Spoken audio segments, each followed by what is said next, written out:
Hey there YouTube, it's Bobby aka Paginator, and I am here with my January 2021 reading wrap-up.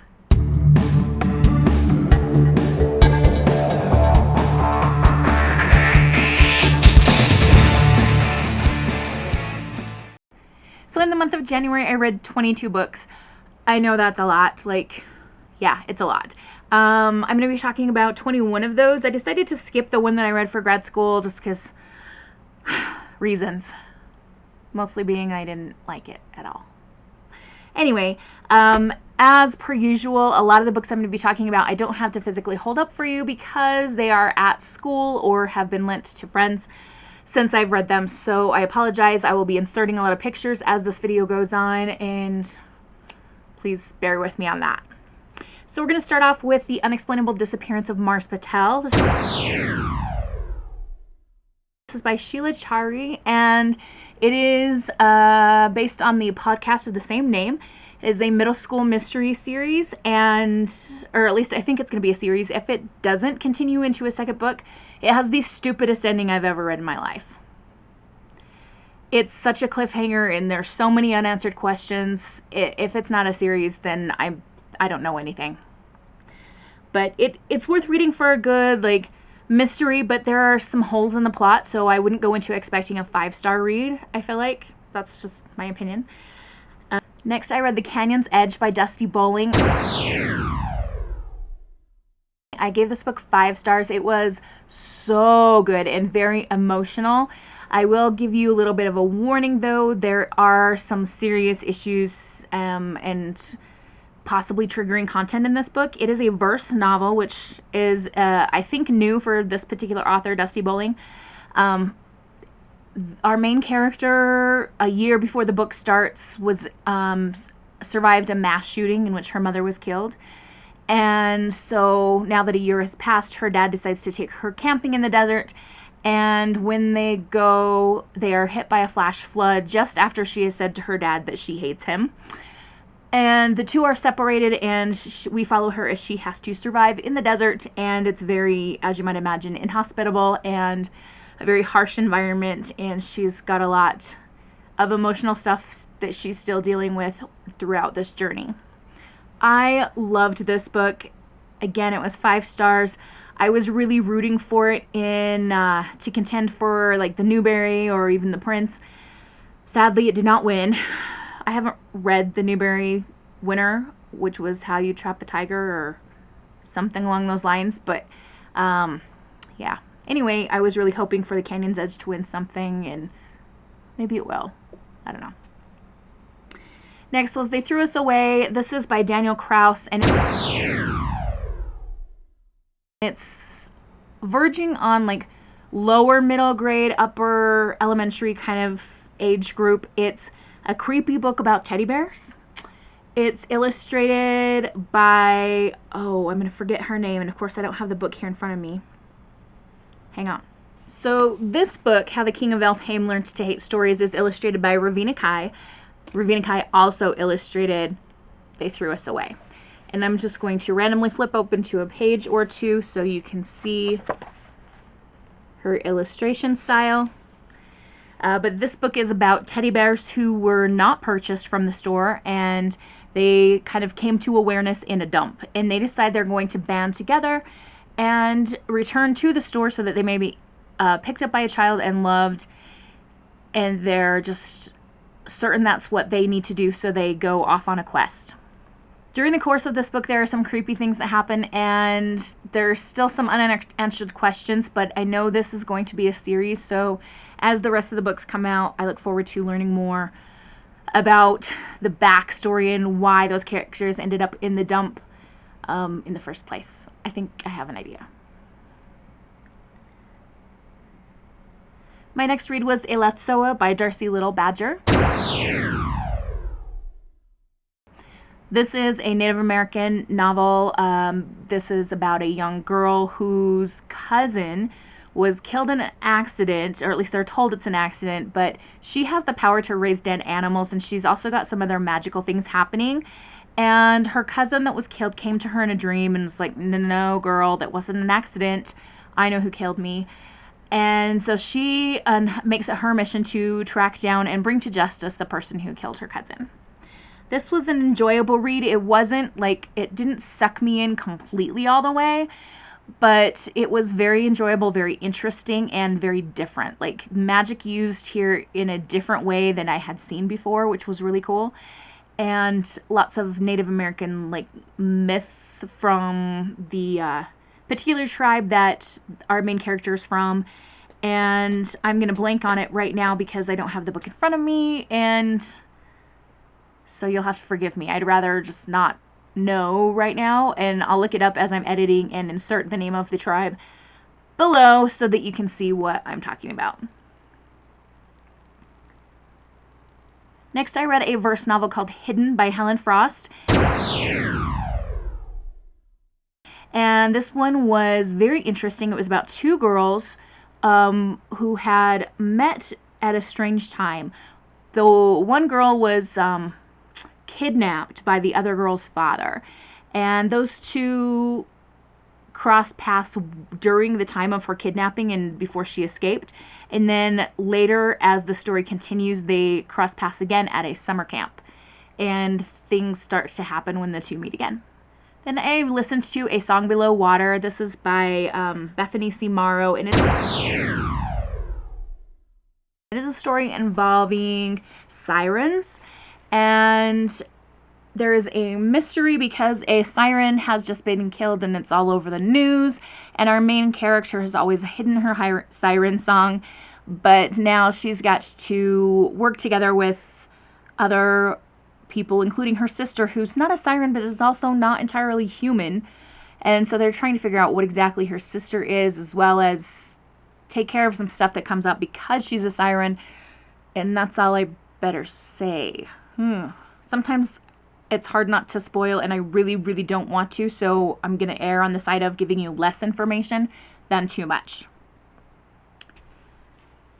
As I'm telling you this, I realized that I made a video kind of recapping my initial 5 books from my TBR for January. So if you're listening and I'm like talking about a book that I've already spoken about, feel free to like fast forward a little bit. It won't hurt my feelings. Up next, I read Ugly Love by Colleen Hoover. And this is a romance novel, not for kids. And it was, for what it was, being an adult romance novel, it was pretty darn good. I enjoyed it. There were a couple of things about the relationship between the two main characters that I thought were a little bit problematic, but I was trying to just... It was escapism the day that I read it. It was pure escapism, and I was like, okay, just let that go. Just, you need to be in this escapist mental space. And I enjoyed it quite a bit, and I did pass it along to a friend who likes to read those type of books, and she hasn't started it yet, so maybe I'll get it back someday. This is why I don't usually lend out books to other people who aren't students, because with students I have a tracking system and I can be like, girl, you're 59 days overdue, get it back to me. That actually did happen recently. Alright, up next, The Extraordinaries by TJ Klune. I do have this one to hold up. This is a YA superhero gay story, and I really, really enjoyed it. I decided not to take it to the school because there's some discussion of some topics that some of my middle schoolers, I think, would be freaked out by, and it's not anything to do with the fact that the two characters are gay. That's not anything to do with why I'm not taking it to the school, because I'm trying to include more gay fiction in my middle school library.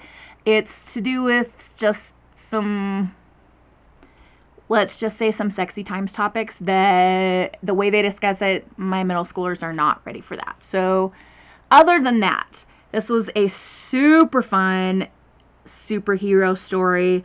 Our main character has ADD, and he really wants to be super because he's been crushing hard on one particular superhero that's in the city for a long time, and his best friend, who like everyone else can clearly see likes him, he's kind of just like oblivious, thinking, oh, we're just best friends. And there's some feelsy, like, will they, won't they kind of stuff there, as well as this other superhero that he's been crushing on for a while. And he does some really strange things in order to try to make himself a superhero. At one point, he attempts to jump into, like, a polluted river because he thought that the water would somehow give him superhero strength, like, or powers. Like, he's lovable, but, like, a little bit misguided, I guess is what I'm saying. But again, it was a very delightful story, and I would recommend it if you are looking for a superhero adventure. Next, I read Stamped by Jason Reynolds and Ibram X. Kendi. I did buy a physical copy of this book for my classroom library, but then I ended up listening to the audiobook version while I was doing some driving one weekend, and Jason Reynolds narrated it, and just hearing it from his voice was very fun because he speaks in such a conversational way. It kind of felt like, oh, I'm just like driving along with my friend Jason telling me this book, and it was very eye-opening. I learned some things that I didn't know before. If you're not aware, Stamped is a book about the history of racism and anti-racism and how we can be anti-racist. And I actually had to call on this book quite a bit because a situation came up with one of my students, and I'm like, oh crap, I better cut this off. So we ended up talking about some of the things that have happened in Stamped, as well as in American history, and like why it's important for us to love one another based on personality and the things that we do and the good or bad people we are, not what we look like. My next book was also an audiobook. It was Nevermore by Jessica Townsend. This is a reread for me. I am going to be reading the rest of the series soon, and I just wanted to reread the first one. If you don't know, Nevermore is about a young girl who's cursed to die on her 11th birthday, but a man sweeps in and takes her to another place where she enters a magical competition to be able to join the magical society there, and she discovers that maybe she wasn't cursed after all. And one of my favorite characters in the series is a very large, very grumpy cat. Large to the point that a human could ride on it. Giant grumpy cat. What else can I tell you without spoiling things?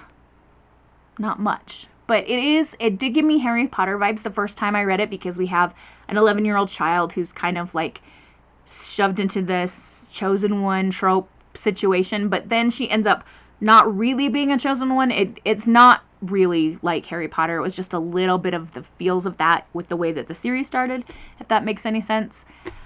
I don't think I'm making any sense. I don't know. Let's move on to the next book. Up next, I read Scary Stories for Young Foxes by Christian McKay Heidecker. This author is someone who lives in Utah, not too far from me, even though I live in Wyoming. Our states are, neighbors. And I've seen him on some different online author events and things, and thought, okay, this guy's kind of quirky, kind of funny. I want to read something by him, and I was not disappointed in this book. Scary Stories for Young Foxes is stories within stories. All the characters pretty much are foxes, almost all of them, and we have some young foxes being told, you need to go to the storyteller fox if you want to hear a scary story, like a real scary story. And so they go, and there's 7 of them, I believe, 6 or 7 of them. And as the storyteller fox goes through her stories, one by one, the foxes get too scared and run on home until there's one little fox left. The stories that the storyteller fox tells are scary, like creepy scary. Like the villain is named Mr. Scratch, and I wanted to scratch his face off. Maybe that's why he's named Mr. Scratch. I don't know. But he was so nasty and so evil. Like, yeah. I feel like this book would be okay for younger kids to read, like maybe upper elementary and older, but like maybe not super young, because like I said, it does get kind of scary, and that villain's pretty nasty. I wouldn't read it to my little nephews. Up next, I read Out of Hiding by Ruth Gruner. This was a book that the librarians at my school asked me to read. It is a nonfiction kind of memoir of this woman who lived through the Holocaust and as a child, spent a lot of time curled up in a big chest, you know, like a trunk kind of chest. She had to hide in there like for long periods of time, to the point where she kind of had to relearn to walk after she came out. And in later years, she married a man who had also survived the Holocaust, and Alan Gratz wrote his Prisoner B30 something 87 3087, is that the number, about her husband. And this book was interesting. It was heartbreaking, as stories of those kind are, but it was also very elementary. It didn't go into super gruesome detail, and it also just didn't go into a lot of detail in general. It was very like, and here's what happened, and here's what happened. So I recommended it to the librarians for elementary age. I don't think my middle schoolers would stay with it because there wasn't enough meat in the plot to keep them going. But it would be a good way for younger kids to be introduced to this time in history without being too scared, because she doesn't actually go to a concentration camp. She spends her time hiding in the trunk in someone's home. So yeah, anyway, it was an interesting read, but not super detailed. Next, I read Premeditated Myrtle by Elizabeth C. Bunch. This is the first in a series. It's a Victorian murder mystery series with a female main character who is our sleuth, and it was so much fun. It was hunting down clues. It was, you know, who can I trust? Who can't I trust? And there was some male-female politics going on, because as our main character being a teenage girl in Victorian times, was she going to be taken seriously? No, of course not. Really fun, and I posted a picture of it on Instagram, and the author commented, and she's like, oh my gosh, I'm writing book 4 right now. So we know there's going to be at least 4 books in the series. I have the second one as well. I haven't picked that up yet because I've been distracted by other books, but when I'm in the mood for a good mystery again, I'm going to come back to that one. Up next, I read The Shadows Between Us by Tricia Levenseller. This lady wrote The Daughter of the Pirate King and The Daughter of the Siren Queen and Warrior of the Wild, all 3 of which I've taken to school. This one I'm not going to because there's too much sexy times in it, but this book, it like stomped on my heart. It kind of wrecked me emotionally for a while. And shortly after finishing this book, I was supposed to start another book for grad school, and it took 3 days of procrastination before I could pick up that other book, because this one was still like kind of gnawing at me. Something I want to point out about this book is in the dedication, it says, for Becky, I can't think of anyone more deserving of this Slytherin romance. Thanks for reading it first. So right away we know the characters are going to be Slytherin-ish, and oh boy, are they. These two. Alessandra is our main character, and then we have the Shadow King, who is also called Callias. That's his actual name. And no one's supposed to touch him. He's very dark, and Alessandra is the second daughter. Her older sister has her dad's been trying to send her to get rich guys to marry her for a while, and things just aren't working. And Alessandra is a schemer. She doesn't want just any rich guy. She wants the king, so she can marry him and then kill him and take over and rule the kingdom for herself, becoming the queen. Things happen to slightly change her plans, but she does manage to catch the eye of the Shadow King, and these 2 characters are Slytherin to the core. If you don't know what Slytherin is, it's one of the houses in Harry Potter, and they are all about scheming and power grabbing and manipulating, and they're very intelligent. Slytherins are very intelligent, but they're not exactly the most kind-hearted people. But these 2, their relationship as it develops turns into something so emotional, and as I said, it kind of wrecked me. There's so many things I want to tell you, but I can't because I'm going to spoil it. But honestly, if you want just a good emotional, rip your heart out kind of a read, pick this up. It is well worth the time you put into it. I read it in less than a day because I was so invested in it. But yeah, there we go. Next up, I read Legendborn by Tracy Deonn. I actually read this through audio.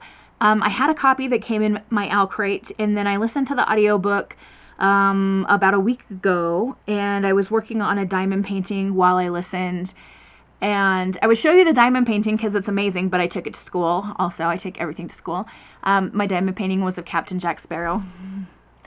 But the book, Legendborn, that I listened to, is kind of a magical-ish, fantasy-ish kind of a thing.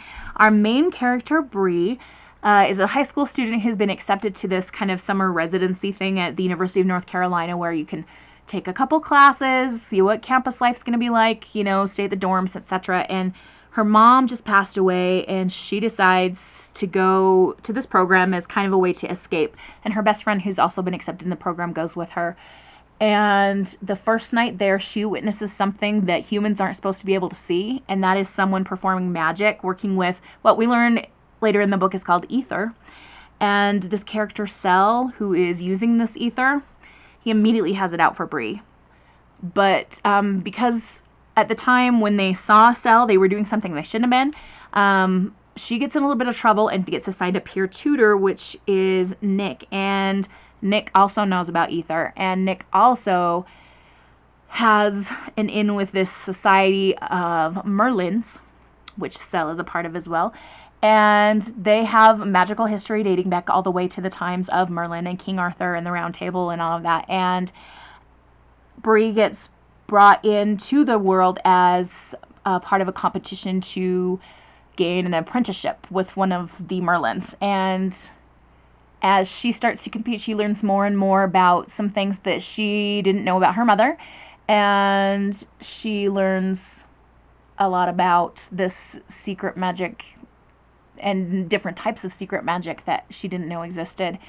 There is also an element of race relations because Bree is the first black girl ever, or black person ever, to be considered for this chapter of this magical society in North Carolina. So that was an interesting element of it as well. There are some relationshipy feels between a couple of characters. There is a lot of fighting and action and some crazy creatures to look out for. So if that sounds interesting or intriguing to you at all, pick up Legendborn. The next book I read like physical copy, was one from my college class, and I did mention earlier I'm going to be skipping that one in my descriptions because I really, really didn't like it. So that brings me to another audiobook, which is Fighting Words by Kimberly Brubaker Bradley. She wrote The War That Saved My Life and The War That I Finally Won. This one is not historical fiction like those two. This is one of the Newbery Honors for 2021, so it recently was named a Newbery Honor book. And it's about two sisters who were sexually abused and are now in foster care, and the trial of their abuser is coming up soon. And Della, the younger sister, is our main character. Her name is actually Delicious, but she goes by Della, which I think is adorable. But she's really learning how to navigate this world of school because she hadn't always been in school, and like how to answer questions like, where's your mom? And what to do when her sister gets a job and she doesn't have any place to go. And what about this jerk-faced boy who's in her class who's mean and nasty to her? And so there's a lot of stuff that she's dealing with. This was very emotional, but it was also, it was hard for me because of the sexual abuse issues in it. So if you feel like that's going to be a trigger for you, maybe choose to pick up something else. It is handled quite well. It's not super gruesome detailed, but it is there, it is present, and it can be upsetting. So just be aware of that. So as we film this, it is Sunday the 31st of January, and this last Friday before I left the school, I went and picked up some graphic novels and read all of them on Friday night. So I started with Not Enough. This is by Maria Scriven, and this is about a girl named Natalie. She's starting middle school, and her what she thought was her best friend Lily has decided to ditch her. Lily's now part of the popular crowd, and Nat makes new friends and learns that maybe Lily was never really her friend to begin with because she was pretty nasty. And Nat also learns that it's okay to be herself because she's pretty awesome. Really good book for middle schoolers, especially early middle schoolers, because they'll be able to see that I'm not the only one who feels out of place here. Then we have The OK Witch by Emma Steinkellner. This is a book that was quite interesting. We have this young girl who's really interested in witchcraft and type of things, but she doesn't realize that witchcraft is in her family until an accidental discovery of this. And she learns that not only that, but her mother actually came from another realm where the witches were supposedly staying safe and out of the way. But her mother chose to come to the mortal world where she had her, and her grandmother and all the other witches are back in the other place called Hecate. And there are some people wanting to cause problems for the witches in this area, and so she's got to do something about it. And then lastly, I read Oz, the Complete Collection. This is by Eric Shanower, and this is an adaptation of The Wizard of Oz by Marvel. We have 2 Oz books. So we have the first half of the book is the traditional Wizard of Oz story that we all know. Dorothy lands in Oz, kills the Witch of the East, goes on the Yellow Brick Road and makes friends, kills the Wicked Witch of the West, and has to click her heels together to go home. Like, this is the story that we know. The second half of the book is a young boy named Tip, and he is working for a mean, nasty witch named Mombi, and he runs away with Jack Pumpkinhead, which is a companion that he created, and they meet Sawhorse, and they follow the Yellow Brick Road to the Emerald City. So it's kind of 2 stories for the price of one, done in Marvel style art, and we'll just kind of flip over into a couple of pages here. Here we are in the Emerald City. This follows the original book, not the movie. So in the original book in The Wizard of Oz, when they're in the Emerald City, everybody has to wear these green goggles. They're told so that the green light won't trick you. And also, something that's going to be different from the movie is that Dorothy's slippers are silver. They're not red. In the movie, they did ruby slippers, but in the book, they're silver. So that's going to be different. And, you know, otherwise it's the same old Wizard of Oz. So that was a fun read as well.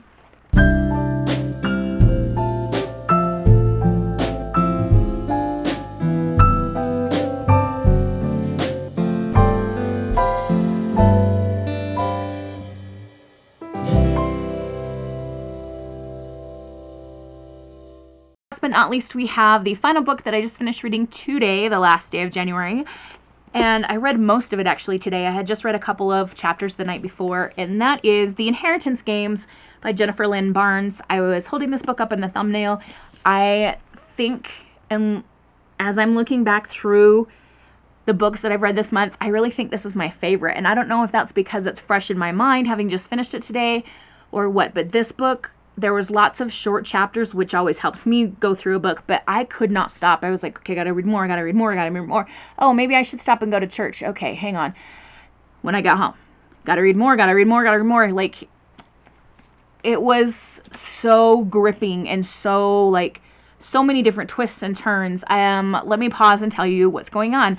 Avery is our main character. She's a typical teenage girl, but she's had some struggles. It's just her and her sister. Parents are kind of out of the picture. Her mom has passed away, and the sister that shares her dad, so they're like half sisters, takes care of her, and so they live together. But they get in a fight when the older sister's boyfriend is moving back in because he's very abusive, and she's like, you know what, I'm gonna go live in my car. Well, next thing you know, at school, she's called into the principal's office, and there's this guy there in a fancy suit, and he's telling her, you've been requested to come to the reading of a will of this man, Mr. Hawthorne, and you need to fly to Texas right now. Well, she ends up inheriting his home and all of his goods, on the catch that she has to live there for a full year with his family in order to inherit. And as you might suspect, her family aren't terribly thrilled with that. her family, Mr. Hawthorne's family, his family, are not terribly thrilled with her presence there, and her life is in danger at some point. She is assigned a bodyguard, and there are 4 boys that are a part of this family, and some of them are intriguing to her, we'll say, but also she doesn't know who to trust. And there are secrets that come out in this book, and the grandfather, Mr. Hawthorne, who left this stuff to her, he left them all notes with like clues to this puzzle, and they've got to solve it. And it was very Knives Out. If you've seen Knives Out, is very, very that kind of vibe, and holy cow, it was good. And I don't know if she's going to continue the series or not, but I kind of feel like there are a couple of things left open that could be developed into a second book. I need to do some research and find out more about this, but very, very, very interesting.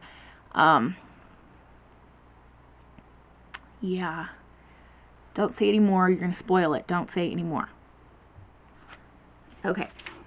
So that brings me to the end of my wrap up for the month of January. I guess we're ready to dive into February now, and here we go. So I'm going to go do something useful with the rest of my evening, and you guys have a wonderful and bookish day. Happy reading. Adios.